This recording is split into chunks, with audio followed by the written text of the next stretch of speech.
Hey, what's going on, everyone? Welcome to another Anointed Experience podcast. As everyone knows, my name is Leo Walker. I'm the proud owner of Anointed Touch Health, Fitness, and Beauty, where we try to help men and women grow physically, spiritually, and mentally through weight loss, through purpose, through confidence, and just try to glorify God in all ways possible. Um, we got a good guest today. Well, first and foremost, she's a friend and like a sister. We was just talking off air. She was being all mouthy and sassy just a little bit ago, but now she's gonna try to act like she's not and try to be innocent in front of y'all. But this is my girl. She's from Atlanta. We built a good relationship, and I just want to have her come on. Her name is Miracle, but I'm gonna have her introduce herself to you all and let her tell her who she is, name, where she at, all that good stuff. Go ahead, Miracle. Introduce yourself.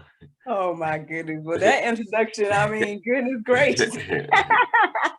Yes, I'm better known as Miracle Sims. I'm actually from Jackson, Butts County, Georgia. I like to go ahead and Oh, tell people okay. where I'm from, but I am Okay. based in Atlanta now. Okay. And yeah, man, small time girl with big dreams. That's my backstory to a certain extent. My background is in theater in regards to work and whatnot. I went to school for theater to pursue being an actor or actress in particular. After college, I moved to Florida and was working there for about 5 years down in the happiest place on earth, Walt Disney World. And after 5 years there, ended up, well, God pushed me back home, which I didn't understand at the time. So he pushed me back home and I ended up back in my hometown. Ended up starting my business, Miracle Plays. And from there, ended up moving to the Atlanta area and building my business, networking with different people, working at different spaces as an actor and whatnot. And, lo and behold, here we are, years later after COVID and whatnot. I feel like I'm actually walking in my purpose, my dreams, living my dreams in a lot of ways now, in spite of all the things I've done, different things, building my resume as an actor and all these different things. Now doing a, I guess technically is like a free show called God, Sex, and Love, doing daily inspiration, which I call The Juice, and, creating books and the things that I'm doing right now. I feel blessed. I feel content. And I think God's working with me on that as well. That's a whole nother subject that's a whole nother subject to get into that part. But yeah, I mean, at this point in my life, I feel that God has really done something great. And I'm excited. I'm excited about what he's doing with me, for me, and through me. That's good. That's good. And that's always good. And that's where that maturity begins to uh grow in you, and God's I guess you say the fruits of the spirit begin to take place inside of you, because now your maturity begins to grow, because your patience and your endurance begins to grow because of your faith in Christ, knowing that whatever plan he has for you. But in the times we just get impatient because we ready for what we want, looking for what we want, or because it's not happening right now. It's some things, my pastor said, it's like we have to look at things. I think it's in James, in the book of James in chapter 5, when he talks about we got to be like a farmer. Where a farmer plants a seed, the seed don't grow tomorrow. It takes time to sprout and it takes time to grow. But sometimes we don't want to take that. We want to cut the middle part out and just get to the results, Oh, yeah. Oh, yeah. But now you also have a little one and a hubby, correct? That is correct. Yes, married a little over 5 years now. I think we're on year 6 of them. Don't get my math wrong. Sorry. But yes, and then we have a 3-year-old as well, Nadario Jr., aka NJ. And yeah, man, wife and mother now, man. It's a blessing. It really is. Yeah. So what we're gonna do is get into it, and it really interests me. God, sex, and what is it? Love. Where and how did you come up with that, and what led you to walk in that, in the title God, Sex, and Love? What were your main purposes of this of I guess you could say building this foundation into what it is or what you're trying to build it in. Yes, sir. Yes, sir. Well, long story short, right? Back in those Florida days that I was telling you all about, back when I was working at Disney, I was single, single Christian woman trying to figure it out, and one of my issues during that time was being this horny single Christian woman and being like, Lord, what am I supposed to do with this? And obviously, again, people, if you know more about my story, which I ended up writing about, this period in my life, which I call the Cultivation Period, a single Christian's journey. That's the name of the book. I write about what happened to me in my past. And so, because I had to really dig deep and figure out, like, why am I like this? Why am I always like, frisky or ready to go or whatever the case is? Like, why am I like this? And so after really, really thinking back onto my childhood and whatnot, long story short, unfortunately, that's kind of, I ended up being molested around that time. Like I had to been at least like 3 or 4. I'm thankful that it's not a situation where, because I hear about kids that experience a lot of traumatic things. My situation wasn't necessarily traumatic, but I just was introduced to things at a younger age that I shouldn't have been. Like I shouldn't have been kissed in a romantic way at that time. Like I shouldn't, I was encouraged to touch my babysitter. And so that's a whole nother seed or whatever, a root that was trying to as well when, you're introduced to those certain things at that age and whatnot. So I felt by the time I went back in my mind to realize like where this stuff came from, then I was able to build my relationship with God and I guess get on the path of where he wanted me to be. So again, if I go back to after college and my years in Florida, praying to God, being like, Lord, why am I horny? Why am I like this? Take it away from me. Where's my husband? Like all those questions, And I was looking for content around that time. So every now and then I would just browse on YouTube, look at different people's episodes and whatnot. And there was people that, had like Christian talk shows and stuff, but they just only would go so far with the conversation. And I just felt like I can't necessarily relate. Like I understand, the no sex before marriage and all this stuff. And I wasn't perfect with that and whatnot. But what I'm saying is I understood like what I was supposed to be doing and whatnot. And I held on for a long time, to be honest. I did. I held on for a long time. However, at that time I was looking for content, really couldn't relate to the content that I saw. And so one of the things I started to do at that time was to just kind of, now we go live, but then we had to kind of film and then upload it. Yeah. So I was filming myself at that time. I was doing, I guess, a series that I call The Hopeful Romantic. It's still in my, on Actress Miracle Sims on YouTube. It's me with a little fro talking about being a single Christian woman. And so, and in one of my first episodes doing that, I was completely honest. I was like, look, this is what I think about all the time. God, sex, and my career. That's what I had said at that time. And then I came back in the next episode, like, look, let me explain. It's not just sex, but it's the relationship, it's the marriage, it's all this stuff. But I'm just being honest that I think about this, and I just wanted to just get it out there and not be fake or be like, I'm perfect. I don't think about that. And so that's where it stemmed from. So I would say that's the beginning stages of God, Sex, and Love. I mean, I took the career part out. So that's the only thing that's missing off of my name. But it's interesting because I interview a lot of entrepreneurs. I mean, God, Sex, and Love, the whole thing is we talk about everything on there, but I just wanted it to be clear that we're not going to shy away from this conversation of sex as well. Right. Because God should be involved in every aspect of your life, including that. Right. Absolutely. Absolutely. I think that's a powerful testimony. Heck, I didn't even know all of that, and not that I was supposed to, but it's still, you everybody has a story. So now with that, with your God, Sex, and Love, now how did God show you who he is through this journey? So, well, through this particular journey or back then too? Either way, because right now, with your God, Sex, and Love, I would just say the podcast, because that's what I was on. You are reaching people in a way to help encourage others. So how did God show you who you were from then? I mean, not you, but him. And you, I guess you could say you too, from then to even now to me and you talking. How did he show you that God, Sex, and Love was where he needed you to be and what his purpose is and who he was in this situation. Does that make sense? Oh yeah. Oh yeah. I mean, well, see, there's a lot to be said there, to be honest, a whole lot. I mean, again, a lot I talked about in the book in regards to my personal, experience with relationships and how I was dealing with it and being single and how I was dealing with and things I was learning along the way to prepare myself for marriage. So that's pretty much what my book is about.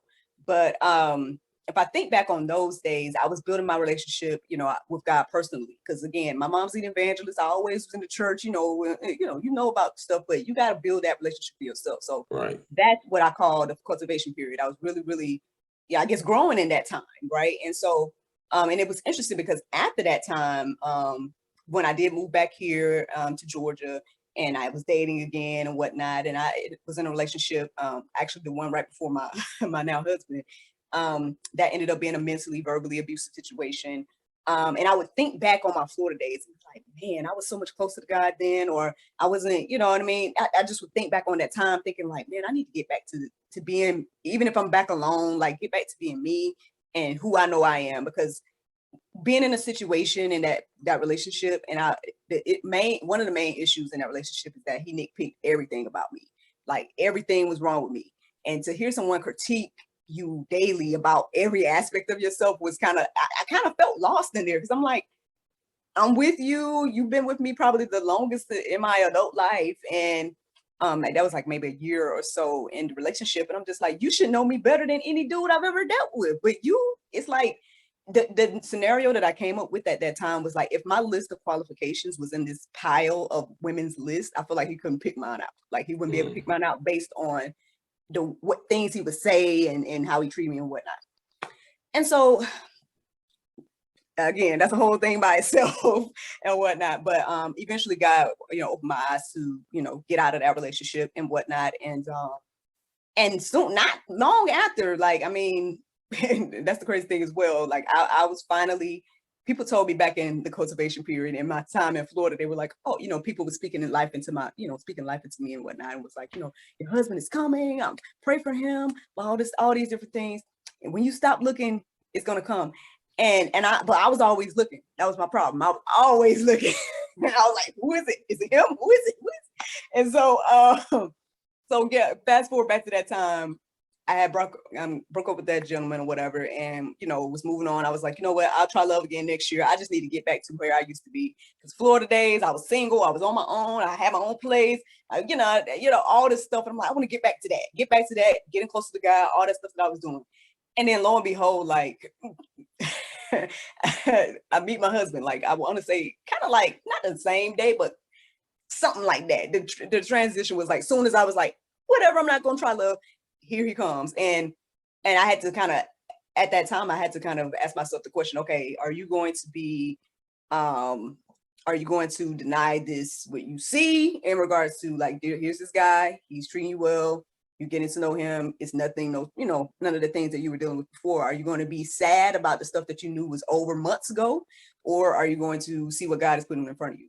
And so obviously y'all see where I did. I was like, I'll take that chance again. And here we are years later, and whatnot. But I would say my relationship that I have now was confirmation that God had heard my prayers all those years ago. You know what I'm saying? It was that confirmation for me to be like, wow, you really did, like you really did this thing. Like, because and I think that's the other thing about it as well. I was always very careful.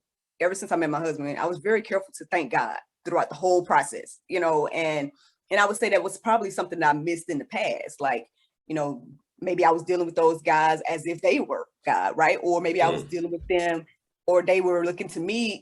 And one of the things I felt about my ex at the time, like I kept trying to be this person for him and show this love and all this stuff, but he was never doing that for me. And it just was like, I can't be God, you know what I'm saying? I can't step into your empty spaces, you know what I mean? Like, I can be, well, I couldn't be no wife because he, obviously I wasn't supposed to be his wife, but I could be that, you know what I mean? If that was meant to be, but I can't be God. And so I think that's probably one of the reasons why we didn't work either, because maybe he was looking for me to fill in spaces that only God could fill. And right. you know what I'm Right. saying? And so yeah, I would say my relationship helped me to get my focus back to God. He not only I guess appreciates me and whatnot, but he supports me in all the things, my endeavors. Honestly, he's been my muse in a lot of ways. Like he's encouraging me. Like the reason I have daily inspiration now is because it was his idea. Because I just was like, I'll do it once a week, maybe once a month. He's like, well, you probably should just do it every day because da, da, da. I'm like, what?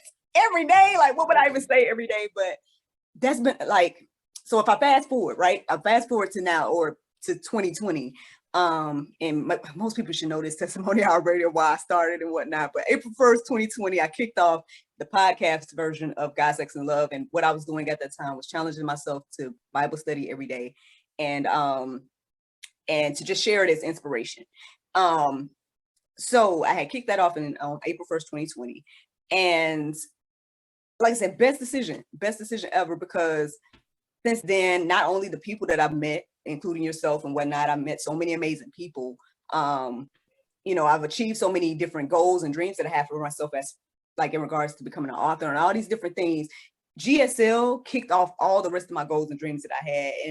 And I look back at it now and I'm just like, man, because I have been sitting on it for years. I have been sitting on this idea of doing this talk show and everything ever since like back, those Florida days and doing the whole for romantic. That was the beginning stages of this. And so I feel like I'm leaving a lot of stuff out. So my apologies, bro, because there's a lot of stuff. No, you are good. You're good. But yeah, that's what it was. And so again, yeah, God showed up throughout those different moments of my life. Well, he was there the whole time, obviously, but I was starting to see him clearer throughout those different moments of my life. And I could see even now to be in this situation where I don't work a 9 to 5. I used to be going out here doing all these gigs and stuff like that. I don't really do that anymore. I still work my business. I still, every now and then, because people are slowly starting to book again or whatnot. But with the exception of that, like GSL is the most consistent thing I do. Doing daily inspiration Monday through Saturday, doing the weekly talk show on Friday nights or whatnot. And and aside from that, I have my hustles from home. I got like different store settings that people can purchase things from or the books or whatnot. But aside from that, God has just been providing and just making a way and just showing up and showing out in my life to where I'm just like, I'm cool. Like, Lord, if this is what you want me to do, fine. And that was a whole thing for me because it took me a while to get to this place mentally to be okay with wherever God wanted me to be. I would always be striving and like, oh, what's next? What am I supposed to be doing? I feel like something's missing. I don't necessarily feel that anymore. Right. And that's, I guess, why I share the testimony and continue to do what I'm doing here. So that's good. I won't stop, man. I'm sorry. Yeah. Nah, that's good. Like bundle up in a nice way, but that's good, man. Because what you talking about, to me, from what it sounds like, that's the God part of what your God, Sex, and Love is. It really shows that, when you put God first and you allow yourself and allow to be patient, once you surrender, the key, what I got from it, when you surrendered and submitted back to God, God said, all right, I got you now. Because long as you tried to take control of it, you was kicking him out of the situation, So once you submitted and surrendered, God probably said, girl, I've been had this for you. You just wanted to do it your way. But I needed you. But then on the other hand, sometimes like he did with the Israelites, sometimes you have to go the long way so you can begin to know and understand and see the things that you need to see. So your character and your spiritual development can continue to happen, if that makes sense. Now let me ask you this. Now that we spoke about the God part, what is the sex part? Where did that part come from? Where did that lead to?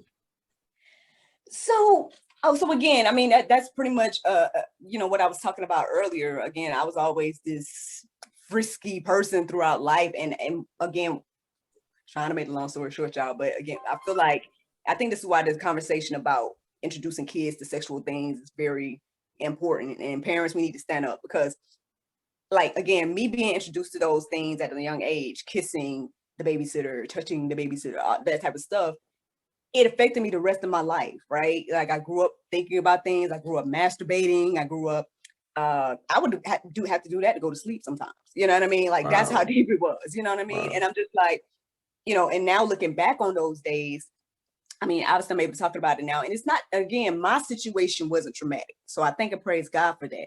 However, what I'm saying is everybody handles it in different ways, right? So that my same experience could have been traumatic for somebody else, you know what I'm saying? Or we wonder where certain, I guess, not say mannerisms, but certain things might stem from. I just believe that a lot of it stems from, introducing the children to things that they should not be introduced to at a young age.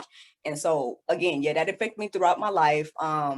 There was different things that I thought about throughout life. There's different things that I wouldn't even write about, but I just kind of would wonder, and then basically if I tell a little bit of my story, basically, well, how honest and transparent you want to be? I'm not Go trying ahead. to, No. rope up, Nah, but be honest and transparent, because see, okay. we are a living testimony, Miracle. Yeah. So our job as Christians and as followers is to testify to others, to let them know they're not alone. But Yeah. because you may feel alone, there's someone that can pull you out of the depths like they did me. And you'll one day be able to talk and tell someone that it is possible. Yes. Yes. Well, because I know it's a hot button topic to talk about LGBT, right? But to be honest, my babysitter was a female, right? And so I grew up with thoughts, you know what I mean, about females. And I never did really, how can I say, different things happen after that. As well, unfortunately, but kids play around, other kids is introduced to stuff, and then I guess somehow you just gravitate to each other, and I don't think we knew who was, but I don't know, you think back on it, and it's like if someone else introduced things to them, and like how do kids know to start doing little stuff, Right. But anyway, so I grew up with thoughts and whatnot, but then I want to say in my college years is when I really, I guess, started to act on those thoughts. And I think that was one of the crossroads moments for me, because again, as a Christian, I always heard about what the Bible had to say. I heard about what people say you're not supposed to do, and X, Y, and Z. But during that time, one of the things I did, which I don't know if a lot of people do, but that's what I did, because again, I guess it was just in me, right, to look into the Bible for myself to see what the word has to say about this whole situation of, yes, LGBT things. And so after reading the Bible for myself, I was like, there's no way I can move forward with then. That was, I guess it was, we never did consider it a relationship, but it felt like one, but we never called it one, But basically, I just was like, I can't move forward in this because I don't feel like at the end of the day, I know that's not what I want. Like, I want a man, you know what I'm saying? I want a family and all these different things. And so I pulled out of that relationship. Far as I understand, the female that I was dealing with at the time, I think she's still living a lifestyle, and I felt guilty for that for a long time. But I can't, take on again. I can't take on nobody else's. You know what I mean? Everybody has to work out their own thing.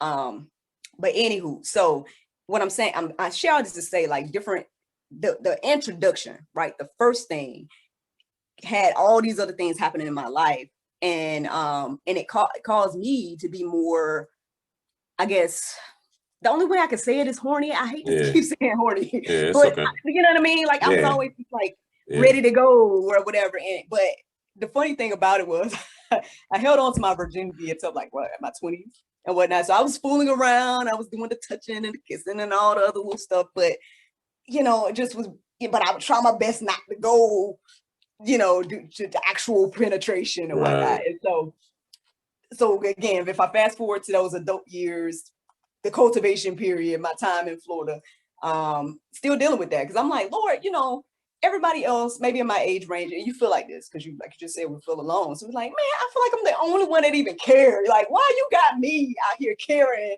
about this whole thing? Everybody goes out here, they have sex, they do whatever they want to do, and I feel like I can't. I feel like I'm wrong, but you're not taking it away. So what you want me to do? Like that would be me. Right. And it would get to that point where I'm just like, Lord, like literally the way I'm talking to you now would be the same way I'd be like, what do you want me to do? I remember those days in Florida, like in my apartment, looking up at the ceiling like, what? And anyway, so, and praying and being like, and so, but there was different things that I did at that time.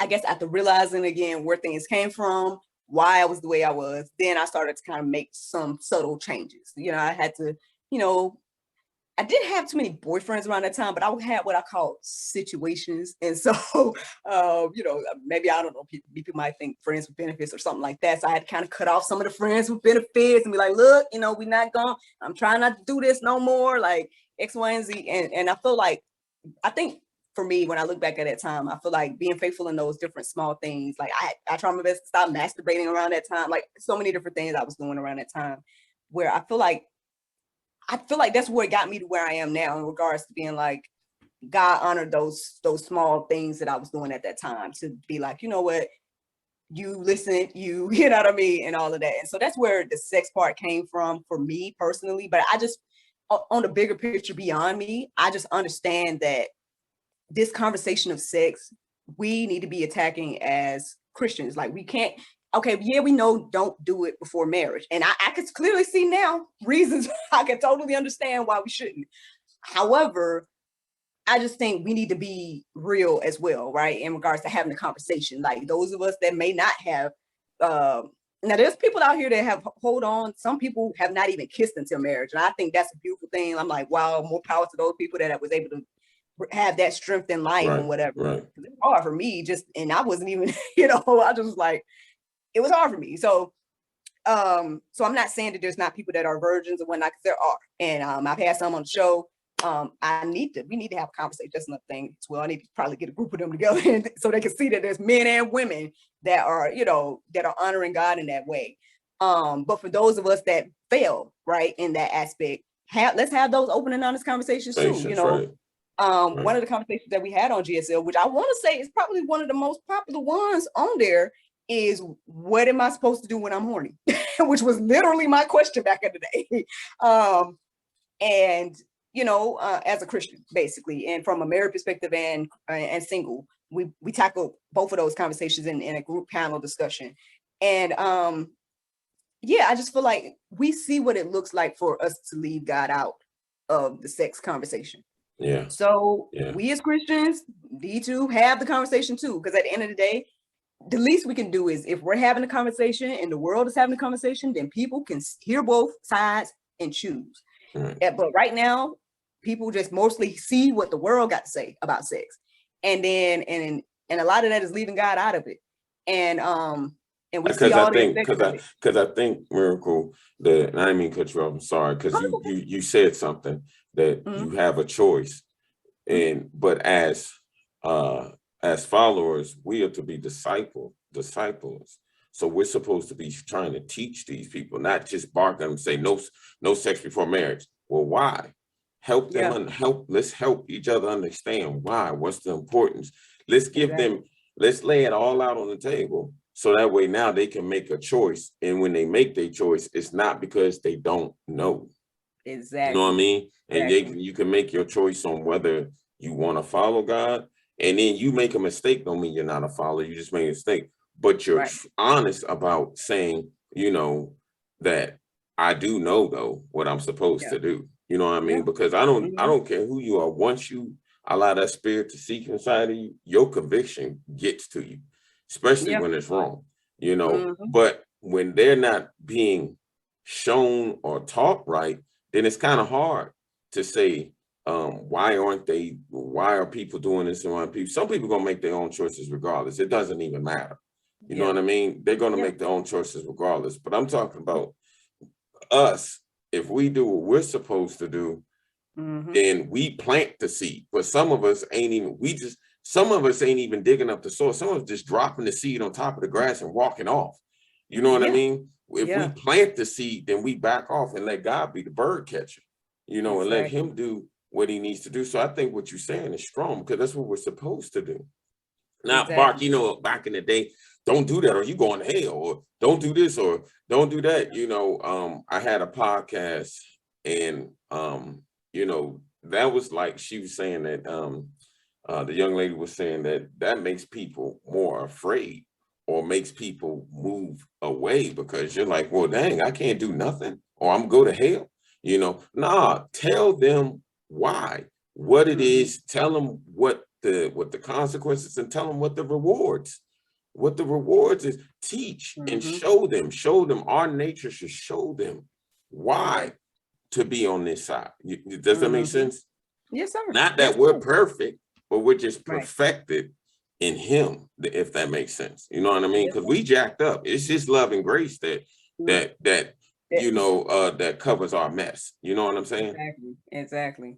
Yeah, exactly. And my other part of, I guess, the conversation, of what I try to reiterate all the time, is that sex isn't a sin.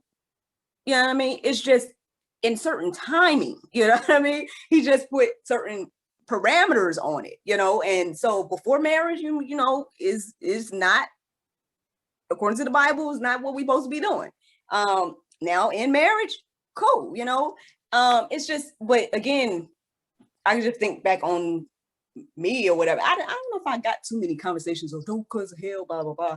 And I understand that do happen. I'm not saying it don't, but me personally, I don't know if I got a lot of that, but still, it just was like, but I did kind of feel like it was wrong for me to, have certain feelings, or it was wrong for me to, well, I knew it was wrong for me to act on my attraction to a man, but at the same time, I felt like my attraction to a man was wrong sometimes, because I'm like, well, Lord, I feel the way, or he makes me feel like this, but I feel like I'm not supposed to be doing this right now, so just take it away, and he never took it away. And it's just like, well, what do you want me to do? Right. But yeah, I mean, so that's the thing. I don't think this conversation of sex should be as taboo as it is in the Christian world. Like, I feel like, people still kind of, when they hear about, I guess, God and sex, they're like, or Christ and sex in particular, they're like, oh, like it's supposed to be this thing where it's like, I don't know what people think, but I'm like, well, God made sex. He made everything, and so he should be part of this conversation as well. And again, we can see what it looks like when he's not. We see all the effects of it all around us. We don't have to name, to name a few. We see the infidelities, we see broken homes, we see, what other examples do you need? Man, there's so many examples all around us of what godless sex looks like. Right. Wow, that was strong, and then that was good. And like you said, the devil comes in different forms and shapes. God. See, the thing about God is not that he hates us; he just hates the act. He hates the sin that we commit, and and I'm a person that believes God doesn't sway from what he says in the scripture. We could try to fix it up, make it look cute. He didn't sugarcoat nothing. He said what he said, and that's what he meant. And but he also said, because he loves us, and he's telling us what will keep us pure in his sight and keep us pure, so it doesn't cause us to fall to the wayside. You know what I'm saying? That's why he gives us that book. It's like a dictionary. If you need to understand how to read a word, you're gonna go back and look up the word and the actual understand. Well, the Bible is the ultimate dictionary. It's a lifesaver. It's an instruction. That's what it says in First Joshua 1:8. He says, meditate. It's a book of instruction, and you're supposed to meditate on that day and night. So it seeps in you. You know what I mean? So when you say, like you said, the sex is not a sin. It's just when you having the sex and doing, like, if it's before marriage, then that's where the problem becomes into play. Because now and that's a whole different podcast, doctor, because now you're giving your body in ways that you shouldn't be giving your body. But that we'll be on here for 3 hours talking about that. But, but like you said, you know what I mean? But like you said, now that you've dealt with God, you've dealt with your sex, where did the love come from? The love. Because I think that's like the perfect end. And I like how you had it set up. You dealt with God because you had to put God first to allow him to help you deal with the sex and the horny and the masturbation, all that stuff. Yeah. Now where the love come into play? The love. Well, it's so funny because I think back when I made a name, I was like, why sex should be last or something. Like, I don't know. To me, it just flowed, to say God, sex, and love. But so I don't know if I thought that deep about it when I made it. But well, as the word said, God is love. Yeah. Absolutely. And so we're just literally, it's like God, sex, and God. Like, but obviously love, it can be expressed in so many different ways. I guess God love, there's brotherly love, there's, friend love, all this different stuff.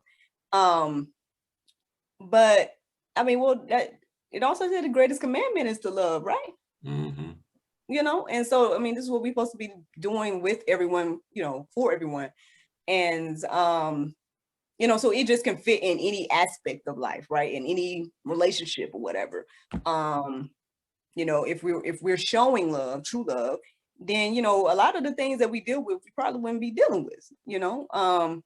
Now, and I don't get me wrong now, because I do feel like it's getting twisted these days. People feel like love is, oh, let me do whatever I want to do. That's love. That's not love.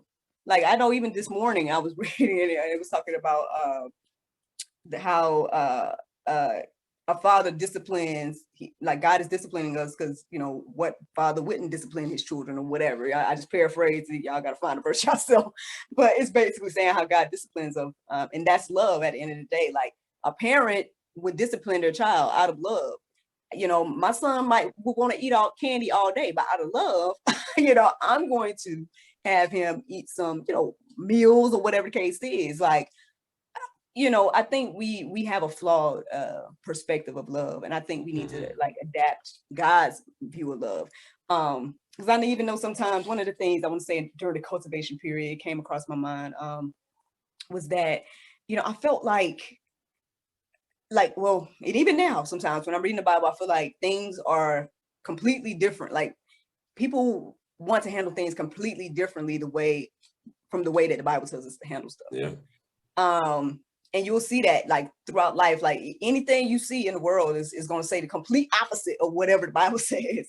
And so, yeah, I don't think we really even understand what love is. I think, especially God's point of view of love is what I'm saying.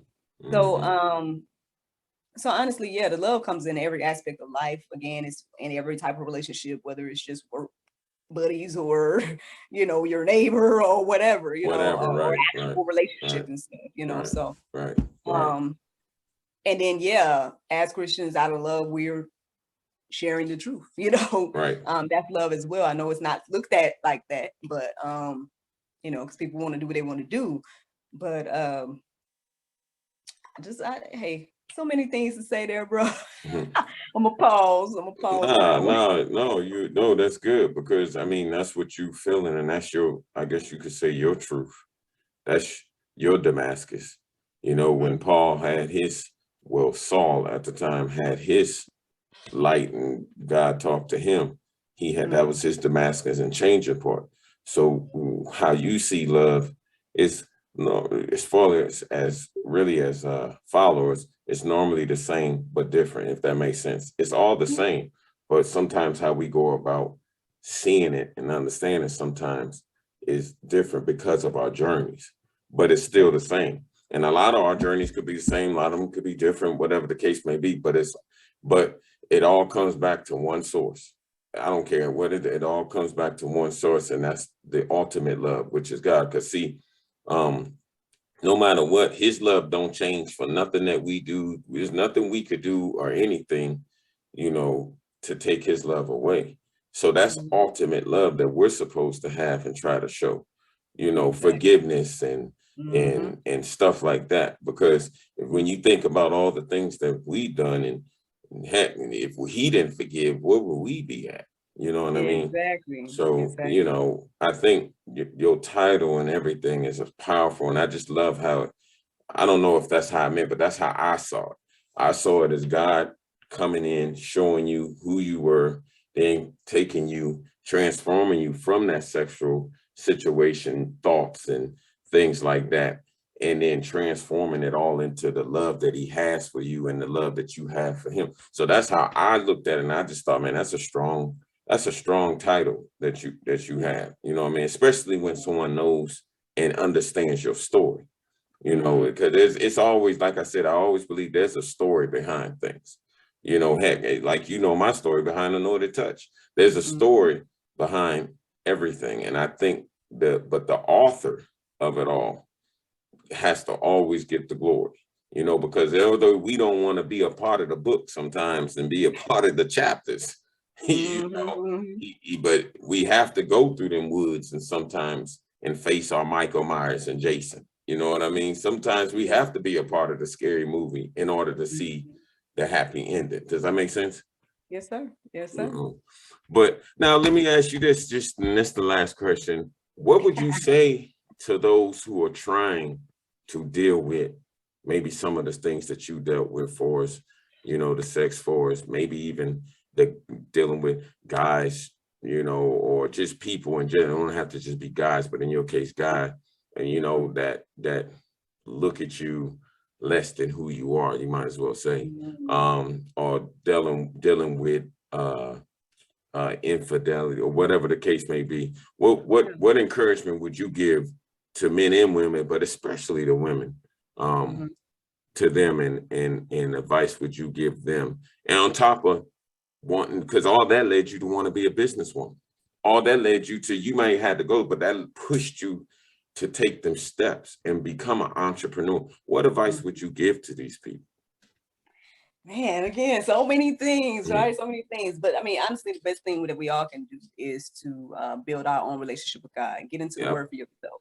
You can hear pastors, you can hear people talk about the word and everything like that. But if you haven't read it, if you don't know what it says, then that's going to affect you in your life and how you treat people in every aspect of your life, so that's one thing we all should do, man, female, don't matter.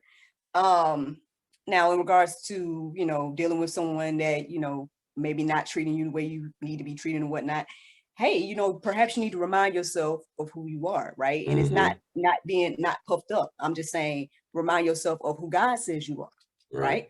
Beautifully and wonderfully made, all those things like that. Again, getting into the word, you would know that, right? You would know who God says you are. And because again, for me, what I had to do at that time, aside from that, was I ended up writing myself emails. I just was like reminding myself of who I was before I was with this person, because everything this person said about me seemed so foreign. I'm like, who are you even talking about? You talking about me? Like, I'm like, I've never been any of the stuff that you're saying. But if you're hearing that all the time about yourself, then you might need to get in your, like they say, your secret place. For me, it was finding an email, emailing myself, whatever it was. But maybe get into that prayer closet, get into your bathroom, whatever it is, and really, your wilderness. Your wilderness. And take that time to self-reflect. And if you don't know who you are, right, then get into the word and find out who God says you are. And anybody that can't treat you as such, it's probably not the person. And anyone that's going to take you away from God and everything like that, it's probably not the person either. So, I mean, that's something to think about in regards to relationships and whatnot. Now, entrepreneur stuff, I mean, hey, I'm business person to business person, I'm all about that. I think I always just observed my mother and my, family. They had businesses while we were growing up and whatnot. And so I guess I always had the, how can I say, like, at this point in my life, I'm cool with if I have to make it myself or if I have to do it myself or whatever. Now I'm getting help with it, which is a blessing. I have, I call my international dream team. I mean, they're really, really helping me, get GSL and everything to another level. But for a long time, sometimes you have to just step out on faith and do things yourself. Like, again, GSL just started with me, a cell phone, and the, I guess the tenacity or the, what's my word I usually say? Let's just say diligence. The diligence came into my mind, but I can't remember the word right now. But basically being I wish I had the word on top of my tongue. I'm sorry. But being intentional. Being intentional about setting a time and doing it, right? I get up at 4 a.m. to read the Bible, listen to my prayer meditation thing with the soul. I call it, it's the Soul Space app. I listen to that app and reflect on the things that they're saying in there and pray and whatnot. And then by the time I do all of that, that's when I have something to say to the people for 6 a.m. and whatnot. And so, sometimes you got to be intentional about making the moves and stuff that you feel like God is leading you to do. I feel like it's so important for us to walk in our purpose, and it might not be an entrepreneur. You might not be that type of person, but still, like, walk in your purpose of who He made you to be, because you don't know who that's going to affect and how that's going to affect that next person. Like, and I feel like I get those little confirmations every now and then with GSL. If you guys watch some of the episodes, check out the episode with Boomer Smith, check out the episode with Elizabeth, because those are two people that are on my international dream team right now. And they speak highly of me, but at the end of the day, I feel like it's only pointing back to God about me stepping out on faith and doing what I was supposed to do. That's has right. blessed them in their life where they That's are, right. you know, and that's all, man. I just feel like it's very important for us to walk in our purpose and do the things that God has led us to do, and created us to do. So if that's being an entrepreneur, do it. You know what I mean? If that's working for Whatever it someone, that's is, fine right, too. right, Whatever right, whatever you do to the glory and honor of God. right, right. And then, yeah, that's that. I appreciate that, sis. I think all of this was good, and I think your story is something that is very very helpful and exclusive, because it's your story, but it's your story, but it's God's work. So he says in Ephesians 2:10 that you are a masterpiece, and he made you anew of Christ for the work that he already had planned for you. And if in the King James, he say workmanship. So you was already a work and masterpiece. You know what I mean? We just sometimes we just sometimes want to go for the cheapest painting. We want to use when God, what he has for us and who we are to him, the Mona Lisa has nothing on it.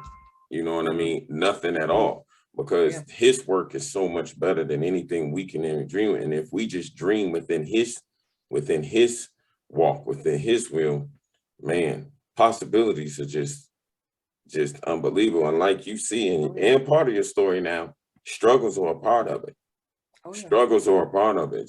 He never said it won't be struggles, but he said it will be rewards, if you stand in him. And sometimes I'm not even talking about money. I'm not even talking about physical. I ain't even talking about that. Sometimes the rewards we get is so much bigger, and you can see it because you're always smiling. The girl is always cheerful. You can see she's crazy. She always laughing, all that. And a lot of that comes from that peace that she's gained. And that's why she can walk in them shoes of peace as well, because the journey that she's been in, and we're all striving to get there in Christ's will. So I appreciate, I love you to death, and I appreciate you coming on and being a guest. I'm sorry it took so long. I don't even know. See, that's what God was like, what are you doing? Get Miracle. But give them your information, Miracle. Tell them where they can see you, follow you, all that good stuff. Give me your information. Yes, sir. Well, the best place to go is Actress Miracle Sims. I'm on various social medias, Actress Miracle Sims, Instagram, Facebook, all those places. ActressMiracleSims.com is pretty much my link tree, and it's going to link you to everything I got going on, all my books, the website for the talk show, God, Sex, and Love. It's GodSexAndLove.com if you want to go directly there. But yeah, everything that I'm affiliated with and whatnot is at ActressMiracleSims.com. All right, cool. So, Miracle, I'm gonna let you go because I know you got to get back to your family and everything else. But we definitely gonna talk, so we can get back on top of what's going on. Because me and her was just talking. She been messing with me because I kicked her to the curb, but she didn't know I had some other stuff, which was my fault. I should have told her. But getting wrapped up in this thing called life. But I'll definitely be reaching out to you again. Everybody, you can see this next Wednesday, 7 o'clock. It'll post on the YouTube, the Anointed Experience, and on the audio. So if you walking or working out or just in your car, you can go to www.anointedexperience.com. You can check that out. I think I told y'all I'm excited. We got our first 100 subscribers to the YouTube. So I'm like excited for that. It's small, but it's big for me because I never would have thought I'd even be doing a podcast or doing none of this. Kind of like Miracle, my journey, I wouldn't think about none of this, until finally God started just putting things in order, because his plan is always bigger than ours. So, we appreciate your support. I thank you. I appreciate y'all. Until the next time, I'll be talking to y'all soon. Love you all. Love you, Miracle. I'll be hitting you soon. Tell hubby I say what's up too. Will do. All right. I'll talk to y'all soon.